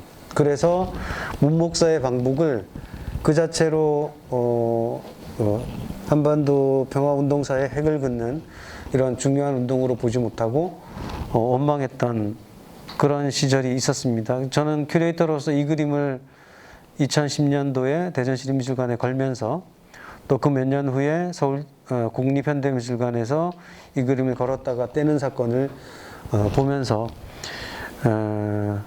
우리가 얼마나 이 운동진영 내부에서도 또는 한국 사회 전체 내부에서 분단의 문제를 가지고 이념적으로 대결했던가, 진보 진영 안에서도 마찬가지죠. 그래서 여기 계시는 이상호 선생님의 백두산 자락에서, 그 정확한 제목을 백두산 자락에서 산자락 안에 밝아오는 통일의 새날이요. 아유, 길기도 하여라. 길기도 하여라. 그 그림이 민중미술씬에서도 이건 완전히 침묵이다 이렇게 해서, 사실은 이제 두렁의 미술평론가였던 라온식 선생님이 광주 작가들, 광자하고는 현장미술이라는 카테고리 안에서 묶이는 신현성이 있는 분이잖아요. 그분하고 저는 뭐 가근합니다만, 한 번은 이제 그 이상호 선생님 그림 얘기가 나와서 내 비록 광주 작가들하고 친하긴 하나 그 그림만큼은 내가 비판을 했었다고 그런 회고를 하시더라고요. 그 정도로 치열했던 거죠. 북한에 대해서 어떤 입장을 취할 것이냐, 여러 가지 어려웠던 문제인 것 같습니다. 지금도 여전히 어렵긴 하고요. 그래서 북한은 북한대로 이제 그 나름의 패권을 가지고 움직이고 독자적으로 하나의 국가 체계를 가지고 온 게 70년 넘어가지 않습니까? 남한은 남한대로. 그럼에도 평화라고 하는 가치를 지켜내는 것은 그 어떤 이념적인 뭐 선명성이나 이런 것들에 비해서 평화만큼 중요한 게 어디 있습니까? 이념 지키느라고 전쟁해가지고 사람 죽이는 것보다 이념 달라도 서로 다른 이념으로 각자 살고 제발 사람 죽이는 전쟁만큼은 하지 말고 사는 게 그게 평화니까. 그래서 생명평화라는 가치가 더 중요한 것 같고, 돌이켜보면 이제 이상호 선생님이 가졌던 신념, 어려웠던 시절, 광주를 넘어서 분단과 평화, 통일을 이야기했던 그 가치가 위대한 정신이 아니었을까. 젊은 날 제가 철없이 내가 속한 서클이 PD였기 때문에 NL은 좀 이상한 사람들이라고 편견을 가졌던 것을 여기 계신 이상호 선생님 앞에서 반성하는 말씀을 드립니다. 그래서 홍성담 선생님이나 최열 선생님한테 제가 가끔 만나면 이런 얘기를 해요. 아니, 원조 NL 홍성담 최열은 뭐하고 지금 PD 출신 김준기가 열심히 평화하고 다니고 있네요. 그러면 웃습니다. 두 분이 웃으면서 다 세상은 하나로 돌아가는 것이니까. 엊그저께 최열 선생님이 이제 추사 김정희 평전 1006페이지인가 되는 책을 내서 며칠 전에 뵀거든요. 뵈면서 그렇게 이제 추사에 대한, 예술과 학문을 가로지른 역사적 위인에 대한 이야기를 쭉 펼쳐내는 그런 것으로부터 이제 학인으로 돌아가신 분이니까, 현장 미술 활동가가 아니라 그러나 이제 현장에 대한 애정은 늘 가지고 있고, 저나 또 다른 후배들하고 민중미술 이야기는 계속 하고 있습니다. 그래서 아마 민중미술을 정리하는 이런 책 내는 거를 이제 후배들하고 같이 준비해서 그런 것도 있으니까요. 그러니까 아무튼 자 이제 80년대, 90년대라고 하는 이 긴박한 시대에 미술이 어떻게 분단과 대면해서 창작을 하고 그 창작으로 비평을 하고 비평을 넘어서서 어떤 때는 뭐 법적인 단죄를 받고 감옥에 끌려가고 또 이런 또 고통을 받은 많은 분들이 있다는 것을 우리가 기억할 필요가 있지 않을까 싶습니다. 그러니까 평화라는 게 그 정도로 간단하지 않은 것이고 평화예술 또한 마찬가지의 문제라는 거죠. 이반 선생님의 또 다른 작품들이고요. 뭐 세미나를 열어서 여러 가지 이야기를 같이 나누기도 했습니다. 80년대 민중미술의 시대가 지나고 이것이 미술운동으로서의 시효가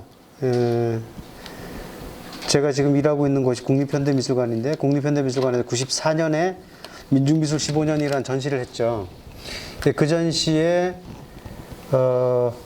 이상호 선생님의 그림이 출품이 됐던가요? 없습니까? 시각 매체 연구원 심혜연? 예, 심혜연으로. 예. 심혜연은 그래도 최열 선생님이 기획 그 위원으로 있어서 좀 챙겨진 것 같고, 두롱은 안 챙겨진 경우가 많이 있습니다. 얼마 전에 지금 이제 수원시립미술관에서 그 민중미술 운동의 지역미술 운동 버전을 지금 전시를 하고 있거든요. 바람보다 더라는 제목인데, 바람보다 먼저? 바람보다 먼저. 네, 바람보다 먼저. 그 전시를 보면 소그룹들이 각 지역별로의 활동들을 이렇게 쭉 해왔잖아요. 거기에 참가했던 그 두렁의 이혁배 선생님이 그 수원시장님이 마침 그 염시장님이 개막식은 없었는데 개막을 기념하는 미술 출품 작가들과의 토크쇼를 했습니다. 근데 시장님이 미술 비평적 이 토론회의 사회를 보시는 거예요.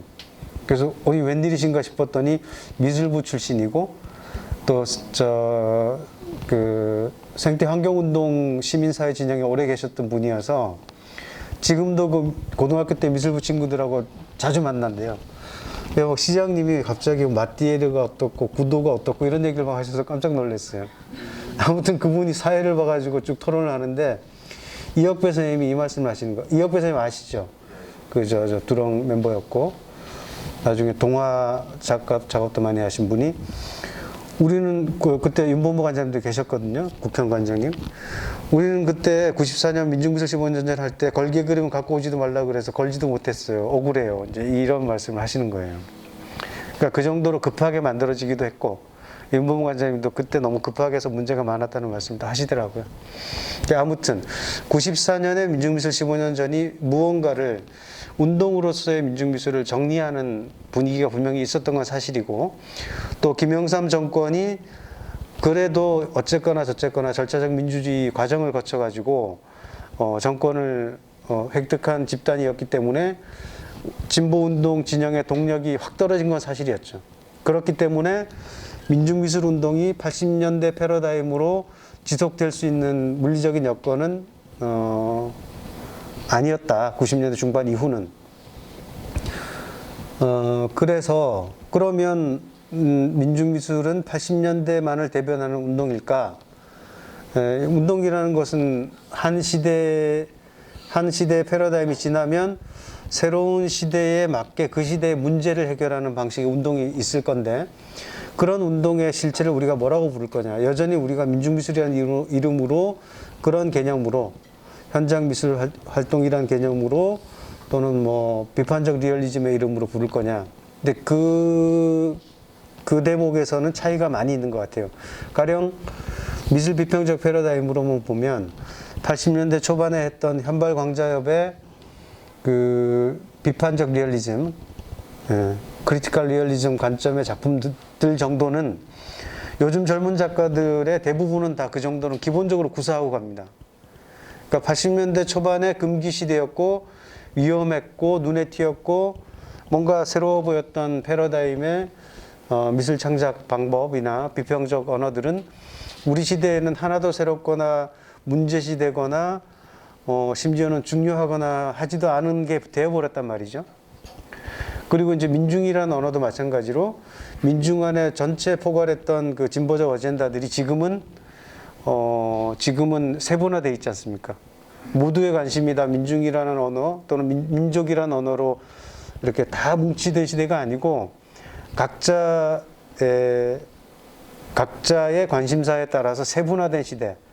큰 틀에서 얘기하면 근대 시대의 통합적 관점, 더 심하게 얘기하면 전체주의적 관점이 지금은 이제 탈근대 시대에 미분하고 세분화된 이런 시대.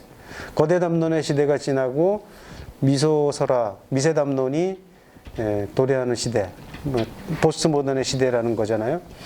그런 점에서 진보 운동이 사회 운동과 결합한 미술 운동이 어떻게 뭘 해야 되느냐, 이제 이 대목은 각자들 이제 고민이 있습니다. 그래서 민중미술이라는 언어로 다 못하는 새로운 언어들이, 비평 언어들이 필요하겠다라는 차원에서 저는 2000년대 초반에 존재했던 새로운 공공미술이라는 것에 주목을 했었습니다. 우리 미술계의 상당 부분들이 새로운 공공미술이라는 단어에 관심을 많이 가졌죠.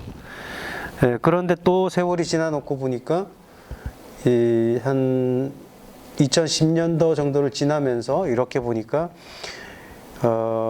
사회적 예술, 소셜 아트라는 개념이 상당히 중요한 키워드로 떠오르고 있다.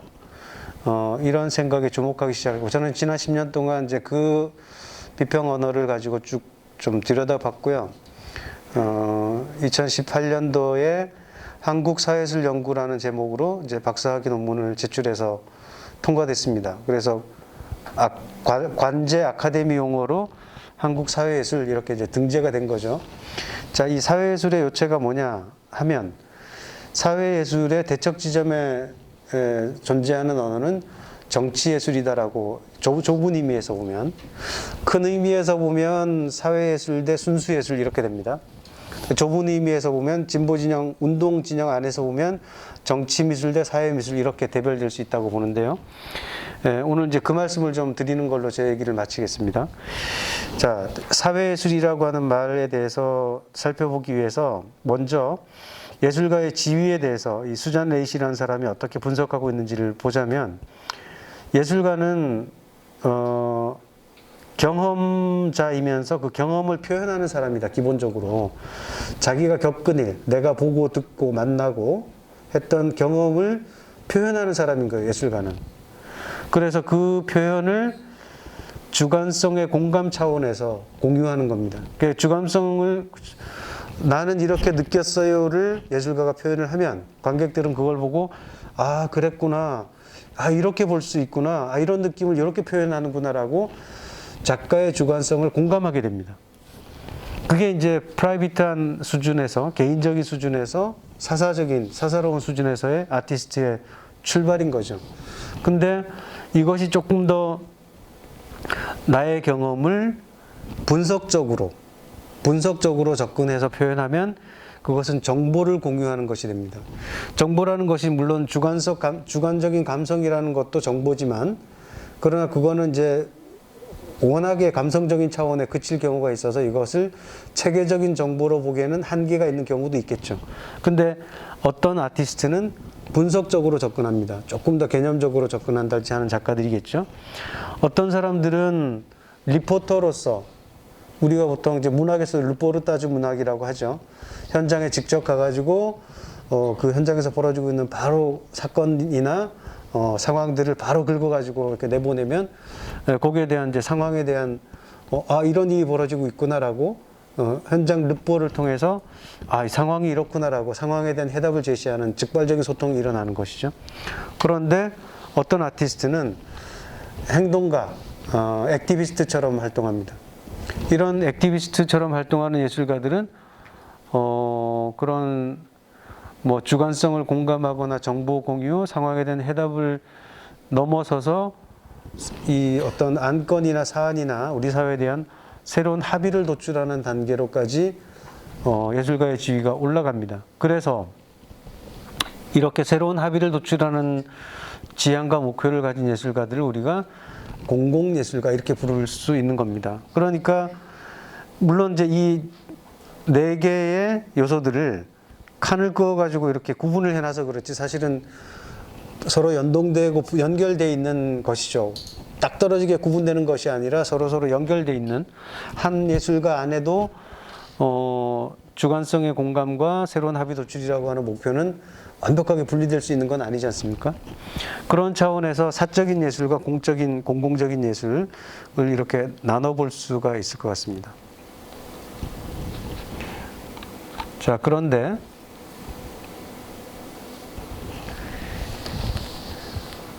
예술가들의 활동의 방향, 특히 공동체 예술의 활동 방향을 파스칼 길랭 같은 사람은 이제 공동체 예술, 퍼블릭 아트 얘기하면서 이렇게 나눕니다. 하나는 다이제스티브한, 그러니까 섭취적이라고 하는 것은 좀 수능적이고, 수능적이다 이렇게 보면 되겠죠. 그 반대쪽에는 전복적이에요. 뒤집으려고 하는 거. 그러니까 공동체 예술의 방향이 두 가지라는 거예요. 하나는 공동체의 수능에서 좀 잘 호응하고 있는 그대로 잘 가는 다이제스티브한. 하나는 전복적이고 뒤집으려고 하는 경향성을 보인다는 것이고, 또 하나는 왼쪽은 이제 자동관계적, 하나는 타동관계적. 자동관계라는 것은 뭐 스스로가 동인이 되는 거죠. 그런데 반대 방향은 타동입니다. 타자와의 관계를 어떻게 설정할 것이냐에 따라서 이제 예술의 활동의 방향이 달라질 수 있다. 이제 이런 겁니다. 자, 그런데 이것을 소셜 아트 개념으로 다시 정의해 보면 이렇습니다. 자동관계적인 예술은 예술의 자율성을 강조하게 되겠고, 그래서 예술가 주체의 동인이나 의지, 아까 윗단에서 자동관계라고 한 그 단으로 연결되는 것일 것이고, 타동관계적인 것은 예술의 사회적 실천, 공공성에 더 집중하는 것이므로 이거는 공공예술에 맞다는 겁니다. 우리가 이제 비판예술이라는 말을 우리가 일반적으로는 잘 안 쓰지만 크리티컬 아트, 크리티컬 리얼리즘, 뭔가 비판 정신, 비판이라는 건 뭡니까? 비난이라는 단어와 달리 하나의 대상이나 주제를 놓고 끊임없이 살펴보고 빠졌다가 다시 깊이 들어가 보고, 그러니까 이른바 그 사물이나 사건, 개념을 객관적인 대상으로 올려놓고 객체화시켜 놓고 그것에 대해서 본질과 현상을 분석해 보는 걸 우리가 비판이라고 하지 않습니까? 그래서 이런 비판적인 입장을 가진 예술, 크리티컬 아트, 비판 예술은 끊임없이 예술가 주체의 자율성에 입각해서 자동관계적인 이런 예술적 실천을 합니다. 사회적 실천에 방점을 두는 공공예술은 공공성에 입각하겠죠. 윗단에서 얘기하고 있는 그 파스칼 길랭이 얘기한 섭취적인 다이제스티브한 예술은 공존을 최우선의 목표로 할 것이고, 전복적인 예술 활동은 변화, 액티비스트들의 변화를 추구하는 행동주의 예술에 가까울 겁니다. 공동체 예술은 아무래도 장소 특정적 어떤 거점들을 가지고 공동체 구성원들과 움직이는 것이라면, 액티비스트들은 의제, 행동주의 예술가들이 주로 이제 의제를 가지고 많이 움직이죠. 시민사회도 마찬가지로. 그래서 공동체가 장소 특정적이라면 행동주의가 의제 특정적이다. 이런 이제 사회예술의 기본 축선의 차이들이 있습니다. 자, 이걸 다시 역사적 연원으로 거슬러 올라가서 분석을 해보면 이렇겠습니다. 원래 사회적 실천이나 예술적 실천은 한 몸으로 붙어 있었겠죠. 근데 이제 근대 시대가 되면 예술은 사회와 떨어져 있어도 그 자체로 성립 가능한 그런 독자적인 영역으로 발전합니다. 이걸 우리가 탈접점, 사회와 예술이 접점을 형성하지 않고 떨어져 있어도 존재할 수 있다는 믿음에 근거한 겁니다. 이걸 하이 모더니즘, 본격 근대주의 시대의 예술 모델이죠. 그래서 실제로 많은 예술이 20세기 중반에 있었던 예술이 사회적 현상과는 관계없이 이렇게 예술적 언어로 존재할 수 있다. 이런 믿음에 기초하고 있는 것이죠. 이우환 선생이 나는 침묵으로 저항했다. 이런 말을 했을 때 상당 부분 이제 민중미술 운동을 했던 분 포함해서 젊은 작가들이 분노했습니다. 그게 말이 되는 소리냐고. 어떻게 침묵으로 저항을 합니까? 라고 말하는데 역사라는 건 뭐 지금의 관점이 아니라 그 당대의 관점으로 들여다봐야 정확하게 이해가 된다라고 하지 않습니까? 그러니까 이우환 선생도 나름 그 시대가 강요했던 침묵의 순간들을 견뎠어야 하는 거죠. 일화가 있습니다. 이우환 선생이 밀항을 해가지고 일본에서 활동을 하는데 일본 활동하는 사람은 어쩌다 지나가다가 동포사회에서 조청년 계열을 만날 수도 있는 거죠. 근데 그 조청년 계열 사람을 만났다는 것이 빌미가 돼가지고 이우환 또 그 단색화 그린 박서보 이 두 분이 기관에 끌려가서 엄청 린치를 당한 거예요. 네, 그게 뭐 서로의 기록에도 나옵니다. 저쪽에서 얻어맞으면서 비명 지르는 소리가 나한테까지 들렸다 이런 회고가 있을 정도로 네, 그 정도로 이제 60, 70년대라고 하는 시대는 뭐 아주 작은 것도 빌미가 돼가지고 이렇게 탄압의 대상이 되는 시대였으니까 당연히 이우환이나 박서보 같은 예술가에게는 조금이라도 삐끗하면 이건 큰일 나는 거고 그래서 박서보 이우환의 그림에 서사가 들어가지 않는 거잖아요. 뭔 세상에 대해서 사회에 대해서 이야기하려고 하지 않고 서사를 줄입니다. 색깔 당연히 줄이죠. 형태 당연히 줄입니다. 그래서 미니멀리즘인 거죠. 서사와 색채와 형상 이 모든 것을 줄여서 점, 선, 면, 마티에르, 단색 이런 걸로 이제 그림을 그릴 수밖에 없는 시대가 완벽한 이제 백색의 시대가 되는 것이고 그런 정도까지 그렇다고 해서 뭐 독서하는 소녀나 그리고 의미 없는 풍경이나 그리기 싫고 그건 이제 아주 고답적인 아카데미즘이나 하는 일이니까 뭔가 현대미술을 해야 되겠는데 그것이 이제 단색화였던 겁니다. 그래서 이우환 선생님 같은 분은 그림을 벽에다 걸지 않고 바닥에다가 깔아놓습니다. 저항한 거예요. 자신의 삶의 맥락에서는 충분히 저항한 겁니다. 기관에 가서 얻어 터지기도 하고 그러면서 그림은 그려야 되겠고 현대미술에 왜냐하면 똑똑한 분이니까 지식인인데 그 참혹한 시대를 어떻게 견뎌요. 그러기 위해서 본인은 침묵의 언어로 저항했다라고 항변을 하는 겁니다. 저는 그 말의 진정성은 인정을 합니다. 다만 그 자신의 내적 진정성의 국면은 있을지언정 사회사적으로 봐서는 그냥 독재 시대의 하얀 그림으로 동행한 거죠. 정권이 요청하는 침묵의 언어를 가지고 현대미술을 이제 쭉 이끌어 준 거니까 부역이라고까지는 말 못해도 그냥 저항을 하셨다기보다는 그냥 독재 시대와 그 시대 정신과 함께 동행을 하신 거다 정도로 보거든요. 아무튼 자, 그 시대는 그랬습니다. 하이 모더니즘의 시대는 예술과 사회가 접점을 형성하지 않고도 예술이 독자적으로 존재할 수 있었죠. 근데 탈근대적인 시대의 예술은 예술과 사회가 서로 접점을 형성합니다. 만나는 거예요. 80년대 민중미술의 크리티컬 아트 정도가 이런 접점의 예술이라고 봐야 되겠죠. 예술이 드디어 탈접점이 아니라 접점을 형성합니다. 그래서 비판합니다. 예술가들이 사회 속으로 뛰어들지는 못하겠고 사회에 대해서 문제를 제기하는 거죠. 사회 왜 이래? 뭐 이렇게밖에 우리가 안 되겠습니까? 라고 이제 비판이라는 것은 거리를 두고 찔러보는 거잖아요. 사회 속으로 뛰어드는 게 아니라 거리 두고 찔러보고 만져보고 쓰다듬어보고 이렇게 해보는 게 크리티컬 아트인데 현발의 많은 작가들, 임술련의 많은 작가들이 이렇게 합니다. 비판 예술을 합니다. 그런데 두렁이나 광자협의 작가들은 사회활동과 예술활동을 결합시키려고 하죠. 대표적인 것이 이제 오늘 이 행사 제목이 시민미술학교잖아요. 광주에서 열렸던 일관오리 차원에서 열렸던 시민미술학교와 같은 것이 대표적으로 사회와 예술이 교집합을 형성하는 행동주의 예술, 공동체 예술 활동이었던 겁니다. 두렁의 멤버들은 공장으로 들어갔습니다. 그래서 공장 노동자 활동을 하면서 노조 설립 운동을 예술가로서 펼쳐내는 교집합인 거죠.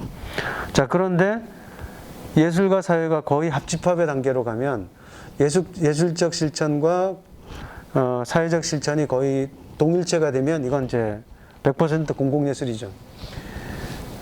그래서 북한의 예술은 100% 공공예술입니다. 공적 자금으로 공공장소에서 공공의 인문을 위해서 복무하는 예술. 그러니까 이게 북한식 공공예술 100% 합집합인 거죠.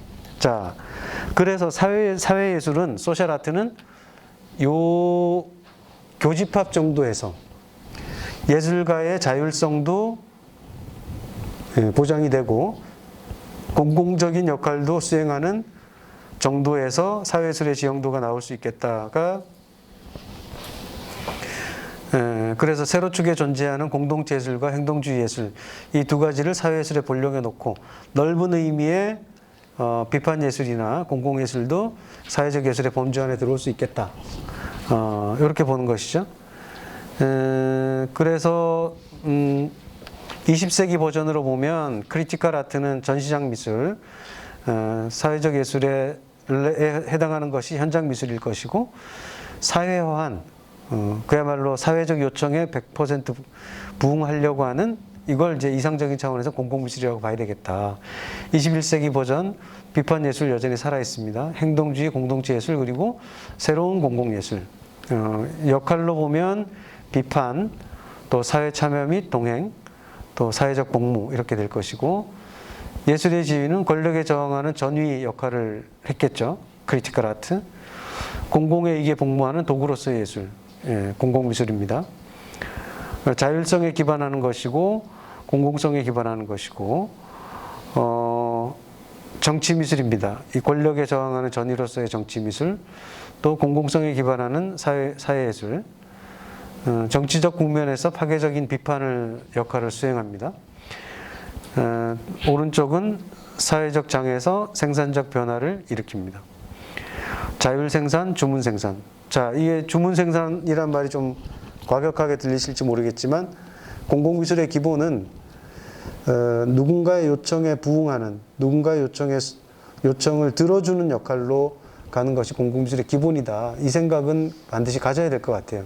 공공미술이 나의 미학적 이념을 또는 나의 그 스타일을 공공장소에다가 내리꽂는다가 아니고, 공공이 무엇을 요청하는가, 그 장소의 장소성과 역사성이 어떤 것을 요청하는가를 받아서 예술가가 부응하는 것이, 그래서 주문 생산으로서 공공의 이익에 도구적으로 복무하는 것이 공공미술이다. 이것은 기본으로 가져가야 될 것이라는 얘기입니다. 이런 예술의 비판적 역할과 공공적 역할, 이런 것들을 좀 생각해 볼 수 있겠고요. 그래서 이런 한국의 예술가들이 그동안 이제 주로 그룹 활동들이 많았겠죠. 오늘 이어서 발표를 해주실 전미영 선생 같으면 파견미술 활동을 주로 하셨는데, 아마 장소보다는 의제를 가지고 계속 움직였던 의제 특정적인 작업을 하셨던 것 같고요. 공적 자금을 받아가지고 공공미술을 하기보다는 자기들 하고 싶은 대로 자율적으로 움직인 주체들이다라는 면에서 왼쪽 아래 단에 이제 파견미술 같은 그룹이 들어갈 수 있겠고, 또 뭐 이외에 여러 가지 그룹들이 이제 경향적으로 이렇게 활동을 해왔다, 이런 걸 나눠볼 수가 있겠습니다. 그리고 여기 있는 자료 몇 가지는 제가 김미련 선생님한테 나중에 전달을 해드릴 테니까 회원들한테 좀 나눠주셔서 혹시 관심 있는 분들은 좀 같이 공유를 하시도록 해주시면 좋겠습니다.